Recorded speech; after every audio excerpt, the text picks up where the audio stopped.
L'offre hallucinante du Qatar pour maintenir Kylian Mbappé au Paris Saint-Germain. Une très bonne nouvelle pour Sadio Mané au Bayern Munich. Bonjour à vous, chers amis téléspectateurs d'Afrique Sport. C'est un réel plaisir de vous retrouver dans votre revue de presse quotidienne. Comme d'habitude, que vous soyez au travail ou à la maison, vous restez avec nous pour ce tour de l'actualité sportive. Mais avant de débuter, chers amis, abonnez-vous, donnez-nous de la force, abonnez-vous sur cette chaîne pour ne rien rater de l'actualité. N'oubliez pas d'activer la cloche de notification. Donnez-nous de la force, donnez de la force à cette chaîne panafricaine sportive. Nous allons débuter, chers amis, ce tour de l'actualité au Cameroun avec Samuel Eto'o. Les accusations qui continuent, les accusations à l'endroit du président de la FECAFOOT, le président de la Fédération camerounaise de football continue. Et là, déjà avec le journal camerounais, Camaraes qui revient sur ces accusations pour nous dire, pour poser une interrogation et demander si Samuel Eto'o bientôt suspendu pour 5 ans. Mais pourquoi? Pourquoi? Déjà, on va mettre en stand-by et revenir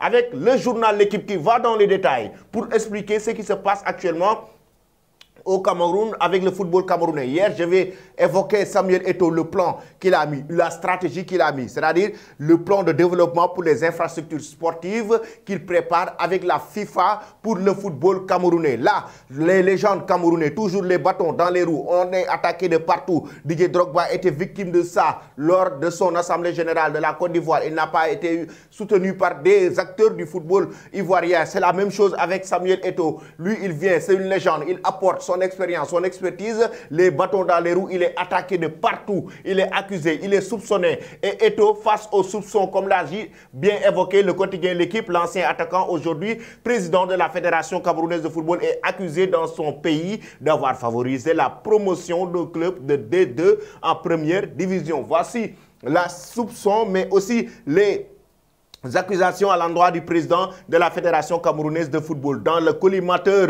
de la justice de la FIFA, Joseph Futche, président de Djiko FC, de Banjoum Elite 2, s'était aussi plaint auprès de Samuel Eto'o sur ses arrangements et l'ancien du Barça aurait rétroqué d'après lui qu'il pouvait refaire monter une descente le club de son choix. Il a carrément été accusé d'avoir truqué des rencontres. Cela fait une grosse polémique. Là, comme vous le voyez, le média camerounais qui nous dit, l'on pourrait confirmer l'adage qui dit que malheur n'arrive jamais seul au moment où il y a d'autres accusations, que ce soit de mensonges, que ce soit de manipulation, que ce soit de détournement de fonds. Voici une autre accusation comme quoi Samuel Eto'o fait des matchs truqués au Cameroun. Le président de la Fédération camerounaise de football, en voulant redonner au football camerounais sa grandeur d'autant, s'est plutôt mis dans les sales draps en voulant non seulement employer les méthodes militaires, mais aussi en écartant ses collaborateurs des dossiers sensibles,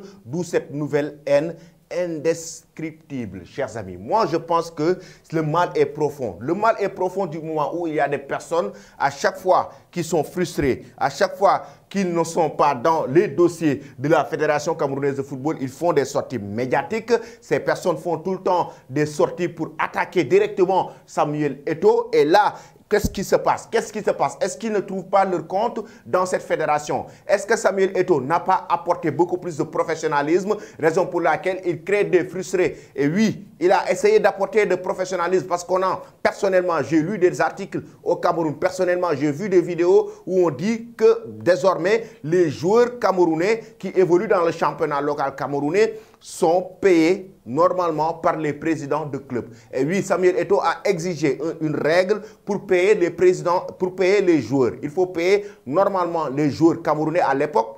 Les joueurs pouvaient rester pendant des mois avec des arriérés de salaire. Et ça, c'est fini avec l'arrivée de Samuel Eto'o. Ce professionnalisme qu'il a instauré, je parle même au-delà de ces accusations, au-delà de toutes ces accusations, quoi qu'on puisse dire, Samuel Eto'o a apporté beaucoup plus de professionnalisme au football camerounais. Maintenant, il est attaqué de partout. Pour moi, ces légendes doivent être protégées. Il a pratiquement tout donné au football camerounais, remporté la Coupe d'Afrique des Nations. Il a apporté son expérience et son expertise. Il pouvait aller prendre son argent, aller le bouffer auprès de sa famille. Il pouvait rester en Europe, manger son argent, gérer sa retraite. Mais il ne l'a pas fait, il s'est sacrifié, il vient, il se met au service du football camerounais. On devait le soutenir, on devait l'appuyer. Mais là, on le met les bâtons dans les roues pour l'attaquer, pour le soupçonner ou pour essayer de le démolir pour qu'il puisse démissionner au sein de la fédération pour pouvoir bien gérer maintenant les affaires avec opportunisme. Voici ce qui se passe actuellement, chers amis, au Cameroun. Moi, c'est mon avis personnel, ce que je suis en train de dire, c'est mon avis personnel. Que pensez-vous de la situation de Samuel Eto'o au Cameroun avec le football camerounais? Vous donnez vos avis en commentaire. Après cela, nous allons parler de Pierre-Emerick Aubameyang du côté de l'Olympique de Marseille. Le journal L'équipe qui nous dit que l'OM a trouvé un accord avec Aubameyang pour un contrat de 3 ans. L'attaquant était attendu en Allemagne hier soir où ses futurs coéquipiers sont en stage. Pierre-Emerick Aubameyang, et oui, il est arrivé en Allemagne. Il a passé sa visite médicale avec succès du côté du club français pour signer son contrat de 3 ans. Il débarque au sein du club français. Il fait le sacrifice de réduire son salaire, 180 000 € par semaine qu'il touchait. Pierre-Emerick Aubameyang, ça veut dire que c'est un salaire que l'Olympique de Marseille ne pourra pas payer. Il fait le sacrifice pour trouver plus de temps de jeu, jouer avec l'Olympique de Marseille qui était à la recherche d'un attaquant de pointe et il l'a trouvé. Il décroche un attaquant de classe mondiale. Marseille a un attaquant de classe mondiale, un très grand attaquant avec son expérience et tout, qui pourra apporter beaucoup de choses à cette équipe française. Maintenant, que pensez-vous de ce transfert de Pierre-Emerick Aubameyang à l'Olympique de Marseille? Vous donnez vos avis en commentaire. Les supporters marseillais, certainement, sont en train de se réjouir de ce transfert, de ce gros coup OM. Pierre-Emerick Aubameyang. Après cela, en Italie, chers amis, Corriere dello Sport et Tito Sport, déjà que nous allons démarrer la Juventus de Turin qui met la pression à Paul Pogba avec le nouveau président du club de la vieille dame qui évoque carrément que Pogba doit réduire son salaire pour pouvoir rester au sein de la vieille dame, un salaire qui s'élève environ à 8 millions d'euros. Par an, il doit le réduire pour pouvoir rester au sein de la vieille dame avec ses blessures et ses problèmes. Pogba n'a pas encore trouvé le très grand niveau qu'il avait il y a de cela quelques années. Il ne l'a pas encore trouvé au sein de la vieille dame de cette équipe de la Juventus de Turin. Et le nouveau directeur sportif du club explique que Paul Pogba doit réduire son salaire pour pouvoir rester au sein du club de la vieille dame. Pensez-vous, chers amis, que le milieu de terrain français doit rester au sein de la Juventus de Turin ou doit-il quitter le club? Il y a des convoitises venant de l'Arabie Saoudite, par exemple. Doit-il rejoindre l'Arabie Saoudite ou doit-il retourner en Premier League ou aller en France? Donnez vos avis en commentaire. De l'autre côté, on parle des attaquants qui sont actuellement dans le marché estival et très pisté. Déjà, Romelu Lukaku qui est en train de passer ses vacances, qui est en train de s'entraîner en solo en attendant que la Juventus de Turin puisse finaliser le gros coup. Lukaku, du moment où l'Inter de Milan s'est détaché de ce dossier, l'Inter de Milan s'est débarrassé du dossier Lukaku parce qu'ils ne sont pas du tout contents le fait que Lukaku discute avec la direction de la vieille dame. Et là, Vlahovic, qui est attendu du côté du Paris Saint-Germain, il fait partie des priorités du directeur sportif du club de la capitale française et Luis Enrique veut qu'il puisse rejoindre le club parisien. Vlahovic du côté de la Juventus de Turin. En même temps, Harry Kane aussi, il fait toujours partie des priorités du club bavarois, le Bayern Munich. Le Bayern Munich qui veut le décrocher. De l'autre côté, le suspense qui est toujours en ligne de mire pour Kylian Mbappé. Va-t-il rester au PSG? Va-t-il aller au Real Madrid? Ça, on va y revenir tout à l'heure. Mais que pensez-vous de ces dossiers chauds, chers amis? Vlahovic va-t-il rejoindre le PSG? Lukaku doit-il rejoindre la Juventus ou l'Arabie Saoudite? Harry Kane doit-il rester à Tottenham ou rejoindre le Bayern Munich?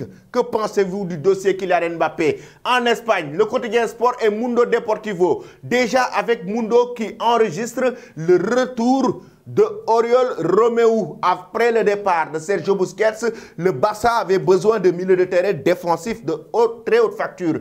Aujourd'hui, on parle de retour à la maison Vuelve à Casa pour Oriol Romeu qui a été un joueur du Barça, formé au FC Barcelone. Oui, j'ai vu quelqu'un le dire en commentaire hier dans la revue de presse pour dire que lui, c'est un joueur qui a été formé au Barça entre 2004 et 2011. À l'époque, il avait 13 ans.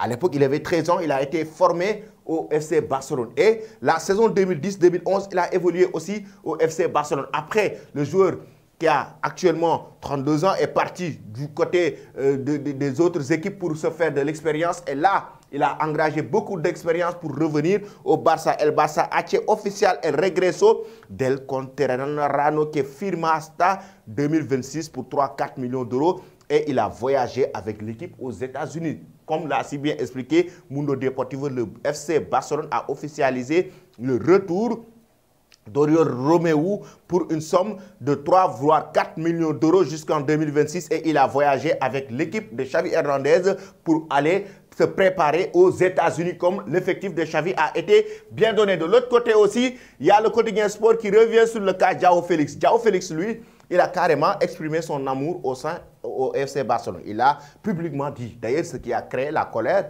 de l'Atlético Madrid.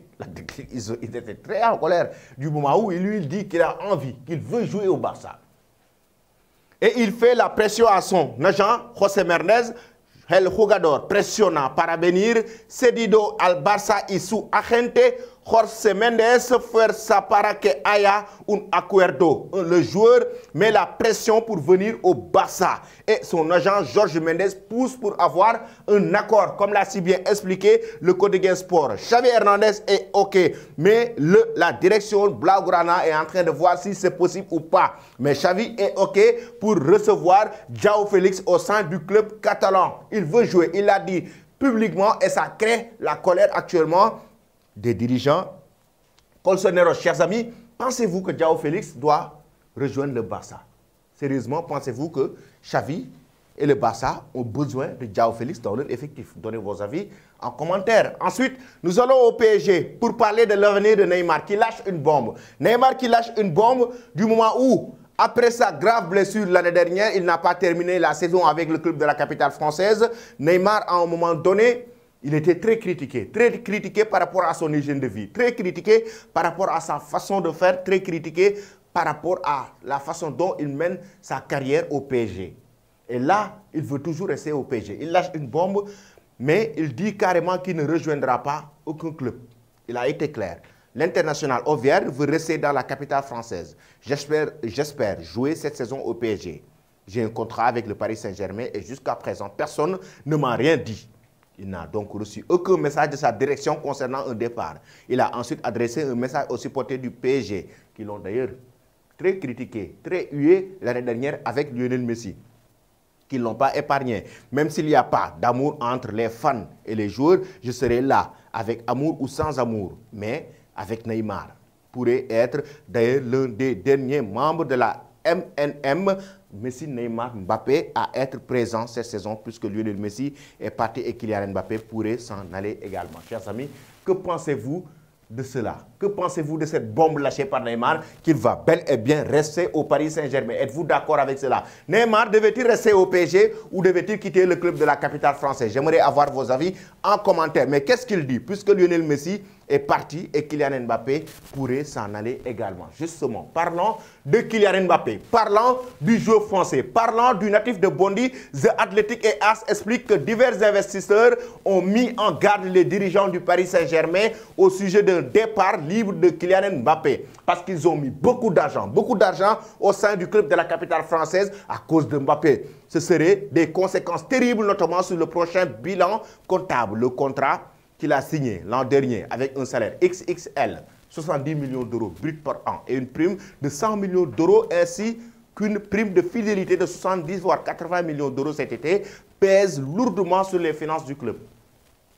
Cela ne serait pas en partie compensé si jamais il partait librement. Si jamais il part librement, ça veut dire que le Paris Saint-Germain va perdre énormément d'argent. Raison pour laquelle la direction se bat avec lui actuellement pour qu'il puisse signer un an de contrat. Après, s'il part, il peut partir et laisser 200 millions d'euros, par exemple, à la caisse du club. D'autant que selon le média anglais, le PSG a un trou de 175 millions d'euros dans ses caisses. Une vente de Mbappé permettrait de combler ses pertes. Ça veut dire que si le PSG arrive à vendre Mbappé cet été, ils pourront enregistrer et payer cette dette, ça a dit 175 millions d'euros ou 200 millions d'euros. Ils peuvent le récupérer de Kylian Mbappé dès cet été.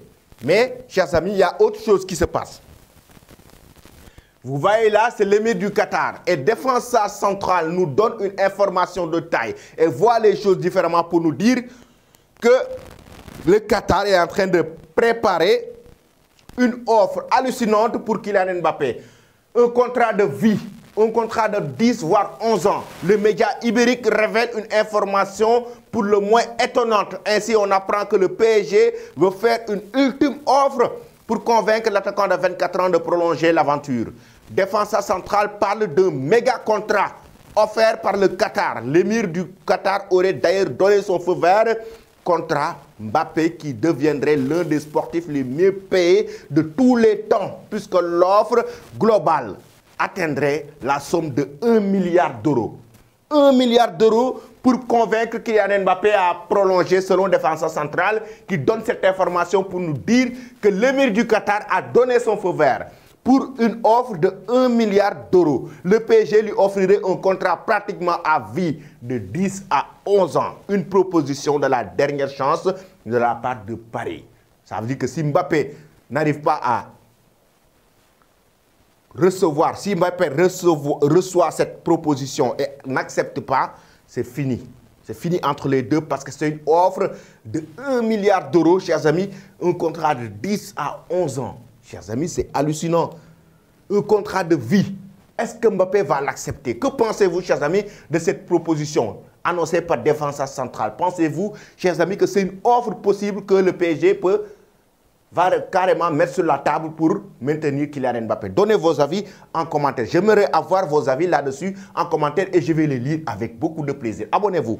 N'oubliez pas de vous abonner pour ne rien rater aussi de l'actualité. Nous finissons maintenant en Allemagne. Bonne nouvelle pour Sadio Mané. Pourquoi? Parce que le club bavarois a nommé un nouveau directeur sportif. Ce directeur sportif, Freund, qui connaît tellement Sadio Mané et il l'a toujours apprécié et aimé. Au moment où on parle, au moment où on spécule pour dire que Sadio Mané va quitter le club bavarois, il y a l'Arabie Saoudite qui s'est positionnée et tout. Tout ça, c'est vrai. Les médias allemands qui disent qu'il est devenu un indésirable. Thomas Tuchel qui fait sa sortie pour dire carrément qu'il a dit ses vérités à Sadio Mané. De l'autre côté, les médias allemands qui nous disent que Sadio Mané, Thomas Tuchel ne compte pas sur lui cette saison. Le nouveau directeur sportif du club aime tellement Sadio Mané. Et cet homme, c'est Christoph Freund. Un nom qui ne vous dit probablement rien. Et c'est bien normal, Freund est un homme de l'ombre. L'Autrichien de 46 ans vient d'être nommé directeur sportif du club allemand. Le club bavarois, anciennement au RB Salzbourg, où il occupait les mêmes fonctions, c'est lui qui avait fait venir Sadio Mané. À l'époque, il avait d'ailleurs évoqué ce sujet il y a quelques années aux médias. As, il était à Metz.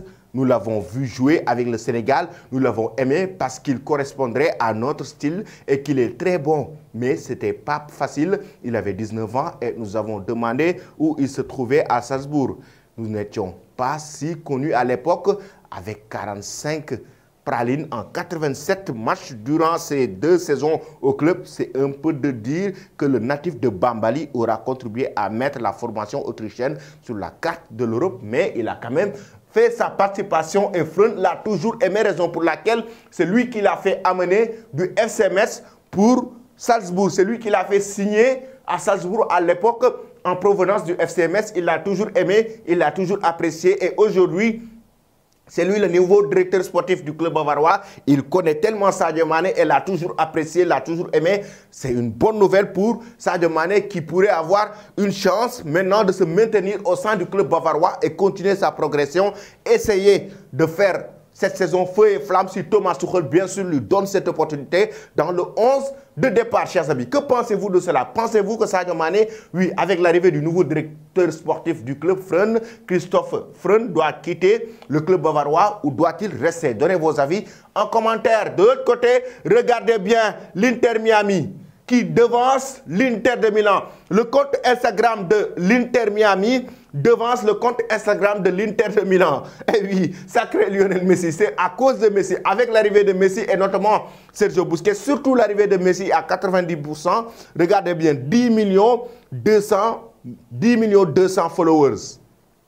Le compte Instagram de l'Inter Miami. Le compte Instagram de l'Inter de Milan est à 9 800 followers. Lionel Messi qui fait jouer de sa notoriété pour permettre à son nouveau club, l'Inter Miami, de devancer l'Inter de Milan. L'Inter de Milan qui a toujours été un club de référence, un club suivi sur les réseaux sociaux. Là, c'est l'Inter Miami qui le devance, notamment avec les supporters de Messi qui étaient surtout, qui ont fait le voyage de Barcelone à Paris, qui déménagent de Paris pour aller du côté des États-Unis avec l'Inter Miami. Eux tous vont suivre la Pulga Lionel Messi, mais notamment les férus du football, les amateurs du football vont aller suivre l'Inter Miami en même temps pour suivre les actualités de Lionel Messi. Raison pour laquelle le compte Instagram de l'Inter Miami a devancé le compte Instagram de l'Inter de Milan. De l'autre côté, chers amis, là c'est Vinicius Junior qui pose avec la star du rap. Il s'agit de Drake. Drake est un très grand fan du joueur brésilien. Vinicius Junior, Drake, vous le connaissez bien. Vinicius qui a passé du bon temps aux États-Unis durant ses vacances, comme vous le savez bien. Il pose avec son maillot, signe l'autographe avec Drake qui est une légende du rap américain qui pose avec la star brésilienne Vinicius Junior qui, lui, aime bien les États-Unis, raison pour laquelle il était aux États-Unis durant pratiquement ses vacances avant de retourner au Brésil pour continuer sa préparation avec ses coéquipiers comme Eduardo Camavinga, Militao, Rodrigo Boes. Et là, actuellement, comme vous le voyez, il pose avec la légende du rap, Vinicius Junior, qui en même temps aussi n'a pas encore donné son mot à dire. Vinicius n'a pas encore donné son dernier mot concernant les années à venir. Il veut remporter le ballon d'or, il veut tout rafler, chers amis. Ça, c'est sûr. Ça, c'est ce qu'il a dans un coin de sa tête. J'en suis très sûr et certain. Abonnez-vous. Abonnez-vous et donnez-nous de la force pour ne rien rater de l'actualité. Merci et très bonne journée.